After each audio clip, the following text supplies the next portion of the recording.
J-E-L-L-O. The Jell-O program, starring Jack Benny with Mary Livingston and Phil Harris and his orchestra. The orchestra opens the program with Boo-Hoo.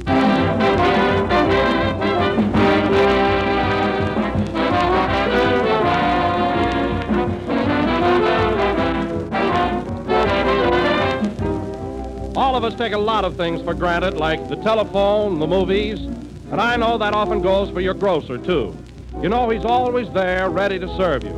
But I wonder if you also realize that your grocer is your friend, who is constantly striving to give you the most efficient personal service, plus the finest foods available. We're mighty pleased with the way our dealers have been so anxious to meet your demands for Jell-O, and the way in which they have kept Jell-O prominently displayed, where you can see it and get it quickly and easily. And the makers of Jell-O want me to remind you that April 5th to April 10th is National Retail Grocers Week. And we hope you'll patronize your grocer this week especially to your fullest extent. The next time you're in the store, be sure to get a supply of Jell-O. There are 6 delicious flavors, and every one is made from fresh, ripe fruit. But be sure you get genuine Jell-O, for no other gelatin dessert has Jell-O's extra-rich fruit flavor. Ask for Jell-O and look for the big red letters on the box.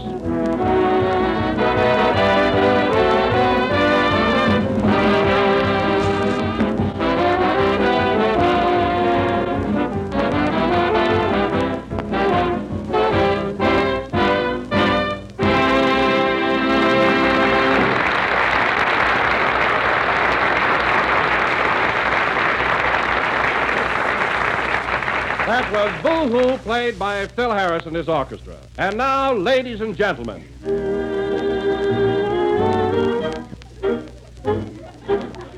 Spring is here. Ah, beautiful spring, bringing with it butterflies, blossoms, wildflowers, April showers, and... Jack Benny.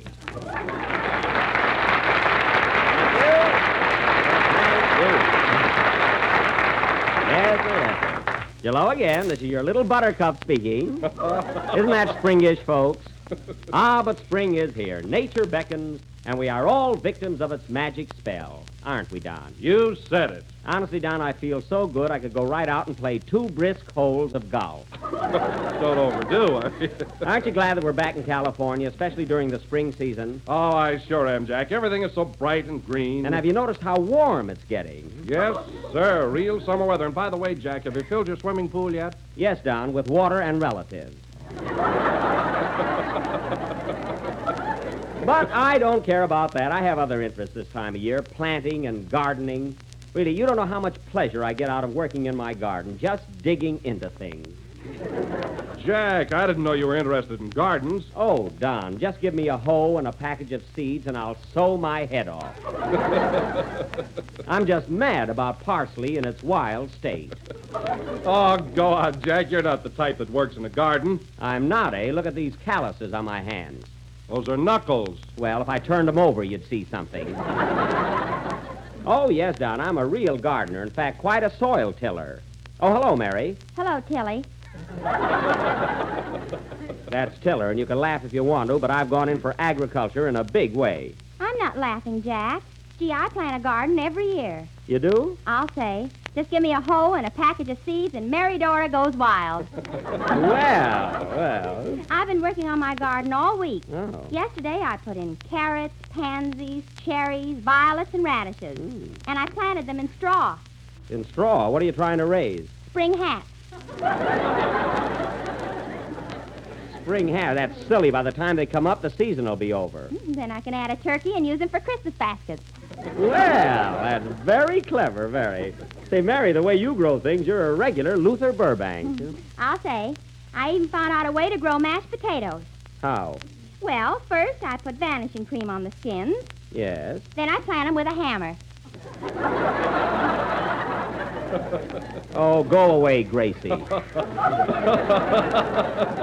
Say, I don't think either of you knows much about gardening as I do. Oh, really? Well, I've had a ranch for years, and I've been very successful with it. What do you raise, Don?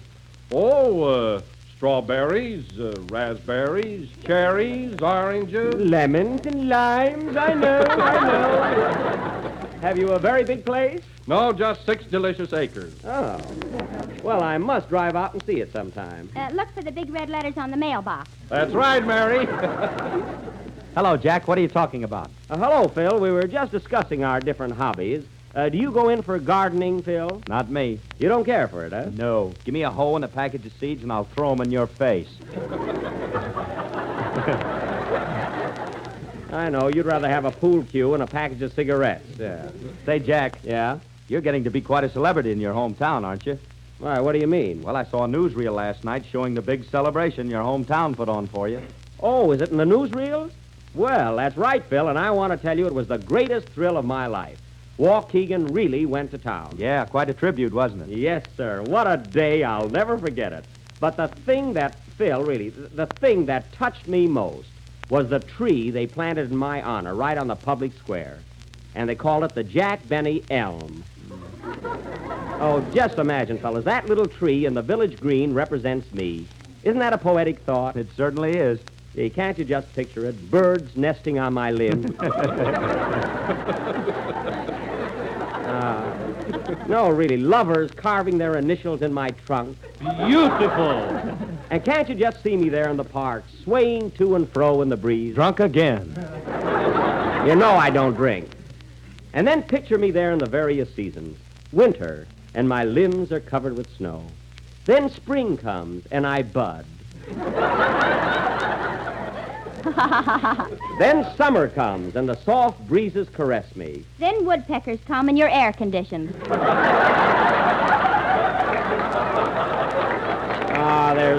There's no use trying to be high class here. Anyway, that tree represents me.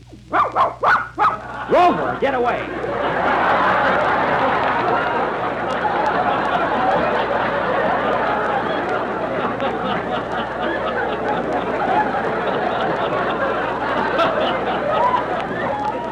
Anyway, I tell you, boys, I tell you, when your hometown comes through like that. Hello, fellers. Oh, hello, Kenny. What are you talking about? Jack thinks he's a tree. Oh, boy, let's climb 'em. Hey, don't get smart, Kenny. What a gang on this program. Isn't there a single nature lover among you? I think that I shall never see a thing as lovely as a tree. Did you ever see Marlon Dietrich in a bathing suit? Oh, yes. What am I thinking of? Play, Phil. Oh, Woodman, spare that Dietrich.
From Top of the Town, played by Phil Harris and his orchestra. And I want to tell you, Phil, it's really a pleasure to work with you after that other band leader in New York.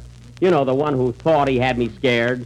What a rowdy. Now, wait a minute, Jack. If you're referring to Abe Lyman, I want you to know that he's a friend of mine. Oh, I didn't know he had one. And furthermore, Abe is as sweet and gentle as a lamb. Yeah, he's gentle, all right. He slapped me on the back one night and my pants went to half-mast.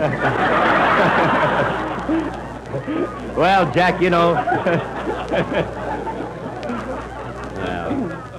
Oh, Abe is just a great big boy, but he's really a nice fella, isn't he, Mary? Yeah, I was out with him 4 times, and he never hit me once. Well, you probably ducked. Anyway, I'd punch him right in the nose if I wasn't afraid he'd sue me. Or your estate. Is that so? The trouble with you, Jack, is, well, you can't get along with anybody. You're always running people down. Oh, I don't know. You never heard me pan anyone but Lyman, did you? What about Fred Allen? Oh, you mean my pal, Freddie? Why, we're the best of friends. Our little feud was all in fun, and we were just tossing jokes back and forth. Well, he tossed them further than you did. Yeah, and he was funnier, too. Everybody knows that. Why, that's silly. I got just as many laughs as he did. Yes, but don't you see, Jack, they were laughing with him and at you. Oh, you're imagining things. No, I'm not. Why, Allen made you the laughing stock of the country. He did? Certainly. He said you were anemic, didn't he? Oh, but that was just kidding. Oh, Freddie is the sweetest guy in the world. Kidding. You are anemic, aren't you? Well, well, there is a little drought in my blood vessels. But, gee, Freddie didn't mean anything. He's too regular. Well, you think it was fair of him to point out your physical condition? Well, Was that nice? Oh, he didn't mean anything. Was that the sporting thing to do? Well, Was it? Well, it certainly was not. Who does Allen think he is? Honey, I didn't see through that guy before. Well, that's because he's tricky. He took advantage of you. Phil, you're right. There he goes again. Thanks, Phil, for exposing that double-crosser. And to think I was up to Allen's house for dinner. Well, I might have been poisoned.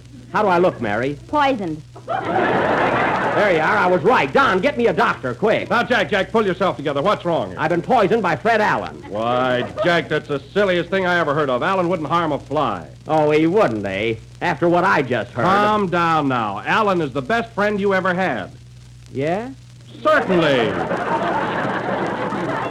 You're just letting Phil Harris get you all riled up. You know Phil is a troublemaker. Ain't he the rat? Well, I'm not so sure about that. Oh, Jack, you've got a mind like a seesaw on a merry-go-round. Oh, yeah? Mary is right. What do you listen to Harris for anyway? He's only out to get your goat. Well... And another thing, Fred Allen loves you like a brother. He does? Of course he does. Well, gee, I always thought Freddie and I were pals. I don't know why I let... Now, you listen to me, Phil Harris. If you think you can start a lot of trouble around here and sway me, you're badly mistaken. Attaboy, Jack. I'm onto your little game. Believe me, you didn't have me fooled for 1 second. Well, I have the right to my opinion. Opinion? You got an opinion like a seesaw on a merry-go-round. Did that come around again? And another thing, Harris, keep your nose out of my business if you know what's good for you. That's what I say. You shut up. I'll attend to Phil. Oh, lay off, Jack. Phil Harris is the best friend you ever had. He is? Gosh, now where am I?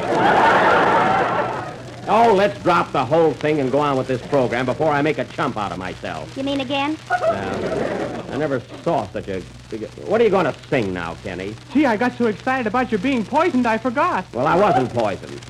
Mary, while Kenny is singing, send a wire to Fred Allen and tell him I'm sorry, will you? Shall I pay for it? No, let him be a little sorry, too.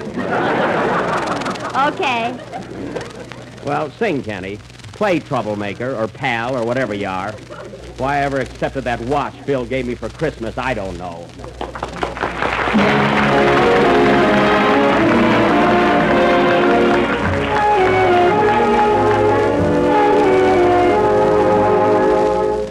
Lovers from time immemorial have pleaded and promised to wed in some moonlit setting pictorial.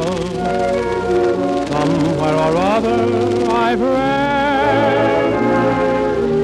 his story might have been different if some of these lovers had said instead,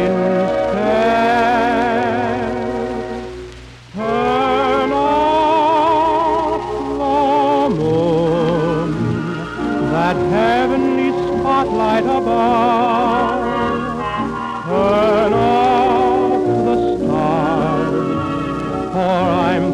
falling madly in love. When the night is dark and I am just myself, I can't be misled. But when there is moonlight, I don't trust myself. My heart runs away with my head. Turn off the moon, that symbol of dazzling delight.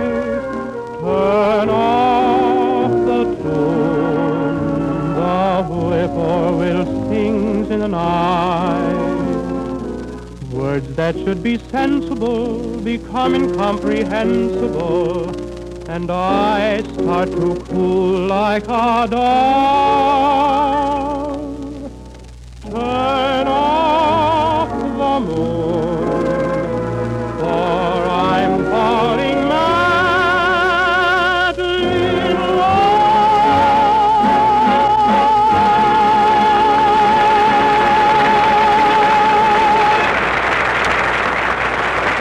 Very good.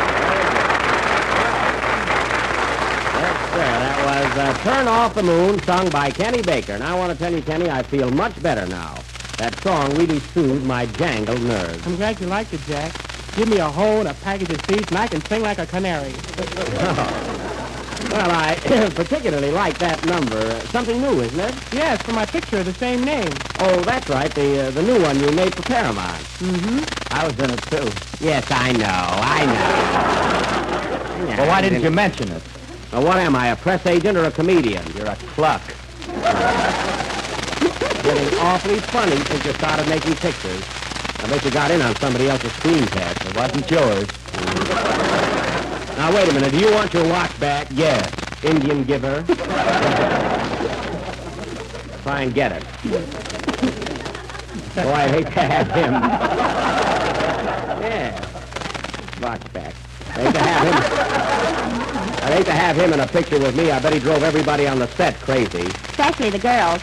Oh, I don't know, Mary. I don't know. Phil's not so much.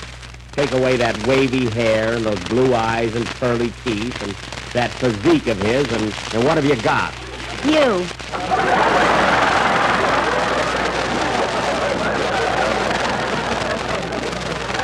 A fine answer.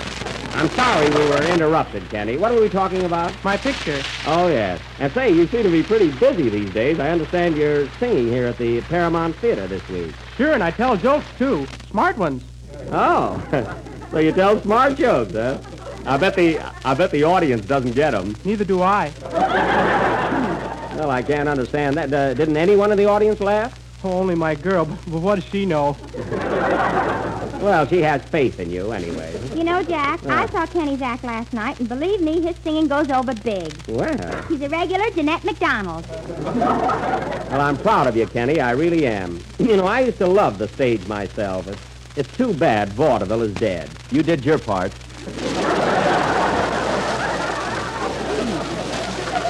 Phil, if you're trying to get that watch back, it's no use. Anyway, Kenny, I'm glad you're doing so well at the Paramount, and I hope your picture will be just as successful.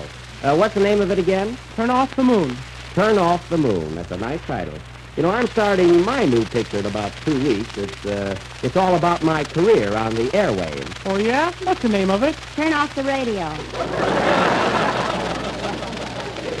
Well, don't do it, folks. He's only kidding. Anyway, that's not the name of my picture. It's called the... Oh, pardon me. Hello? Yes? Long distance? It's for you, Mary. Plainfield calling. Oh, my mother. Yeah. He must have straightened things out with the phone company. Hello? Oh, hello, Mama. What a surprise. You look great. Mary, you're talking on the phone. Well, Mama doesn't analyze things. I know. I saw Papa.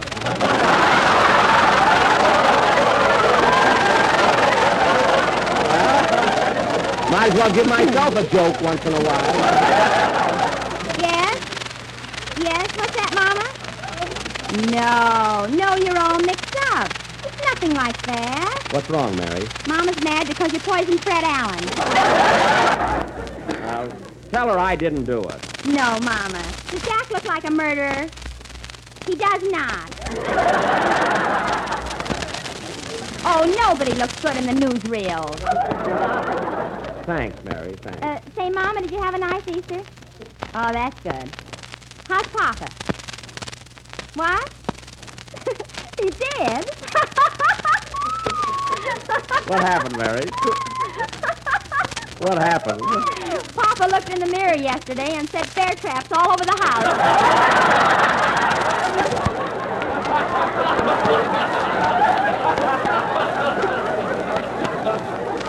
That's fine. Why did he get a haircut? Yes, Mama. I will. Yes, uh-huh. Hello, Buck. Just thought I'd drop in and see how you are. Oh, hello, Andy. Say, not so loud. Mary's talking on the phone. Huh? Oh, pardon me. What, Mama? No, Jack isn't playing his violin. It's Andy Devine. Oh, come here, Andy, and say hello to my mother, will you? Sure. Hello, Mrs. Livingston. I said hello, Mrs. Livingston. Hello? Oh, give me that phone. Mama, it's Andy. Hello? Hello, Mama. Hello? Oh, you scared her, Andy. She hung up. Doggone it, I'm always scaring people. No, you're all right, Andy. It was just a sudden shock, you know. What brings you here, anyway? Well, Buck, I've been having trouble over at my place all week long. You have? Yeah, you remember that menu you gave me from the Waldorf Astoria? Menu? Yeah, the bill of fare. That's menu. Well, whatever it was, I showed it to my chickens. You know the part where it says 2 eggs, 90 cents? Oh, you showed it to your chickens, huh? Yeah, now they want to live in the house. Well, you're not gonna stand for that, are you, Andy? No, sirree, I ain't gonna throw my pigs out for no hand. Well, I don't blame you. No use discomforting yourself. Say, how's your garden coming along, Andy? Oh, fine, but I'm having a little trouble with my hired man. He can't see very well. Yeah, well, what happened? Well, yesterday he cut down the picket fence. He thought it was corn. Why, that is a... Well, Andy, look, why don't you get him a pair of glasses? I can't, Buck. If he ever sees them pigs in his room, he'll quit. Well, now, that's silly. I mean, doesn't... Look, Andy, so silly. Doesn't he ever step on them? Yeah, but he thinks they're calluses. Well, I can't understand that. Don't the pigs groan and squeal?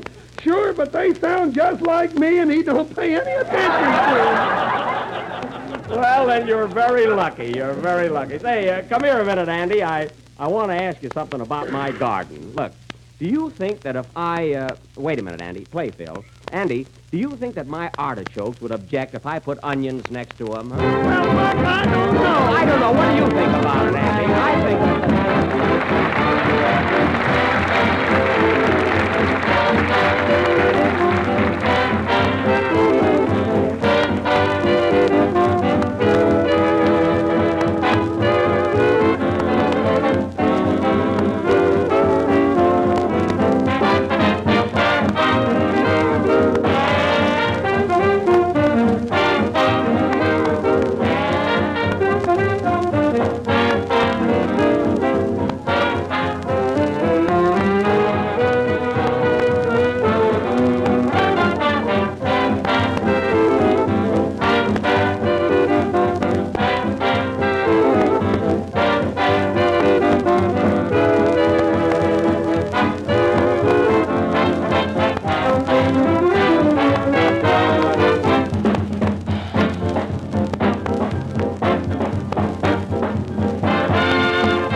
Yeah, that was Riding High from Red Hot and Blue, played by Phil Harris and his his orchestra.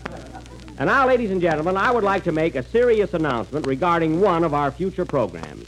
We have received hundreds and hundreds of requests to repeat some of the more popular plays which we presented during 1936. Now, as we do not know which one of these plays to select, we are going to ask you to make your own choice from a list I am about to give you. Now, take a pencil and a piece of paper, and here is the list. Are you ready? Now, here we go. Mutiny on the Jello. Hold on there. Hold on a minute. Oh, pardon me, folks. There's a lady in Racine, Wisconsin who's not quite ready. Are you all set now? Okay, let her rip. Well, here we go. Here we go. Now, remember, Mutiny on the Jello. Code of the Hills. Way Down East. Our Wilderness. Charlie Chan in Radio City. Emperor Jones. And Why Girls Leave Home. I know. Quiet. Now be sure and write in your choice, addressing me care of NBC Studio, Hollywood, California. And the play receiving the largest number of votes will be presented on this program in about 4 weeks. Results to be announced later. Well, I guess that just about washes up the program for tonight. Hey, Kenny, what are you writing there? A vote for Turn Off the Moon. I have a swell part in that. Oh. Are you voting, Don? Why, sure. And, Jack, which play was it where I said Jell-O is the most popular gelatin dessert in the world with its new extra-rich fresh fruit flavor, and every day millions of people eat it? Well, just pick any one of them, Don. Any one of them will do it. Huh? Well, you can all go now, fellas. Okay. Well, so long, Jack. See you next Sunday. So long, Kenny. Take it easy, Jack. Say, Jack, Yes, Phil. I wasn't in any of those plays you mentioned. Well, we'll find a little part for you. That's what I'm afraid of. Don't worry. Wait for me, Mary. I'll take you home. All right, Jack. Well, so long, Buck.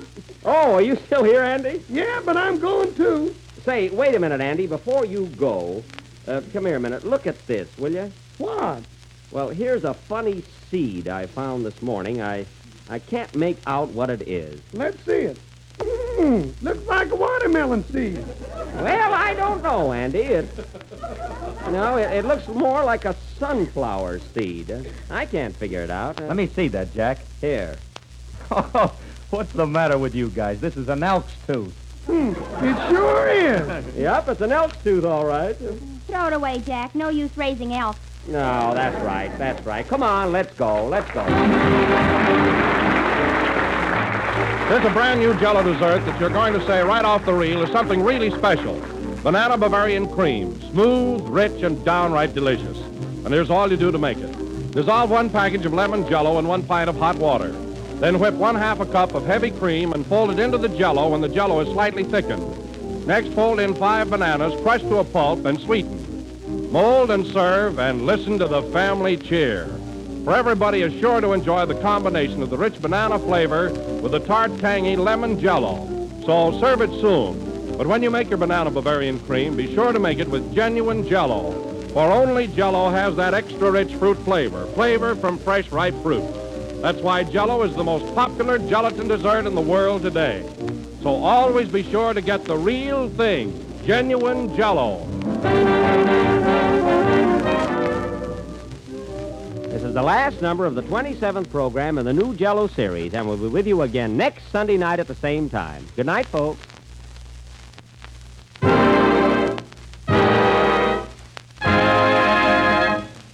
Jell-O. The Jell-O program comes to you from Hollywood over the Red Network of the National Broadcasting Company.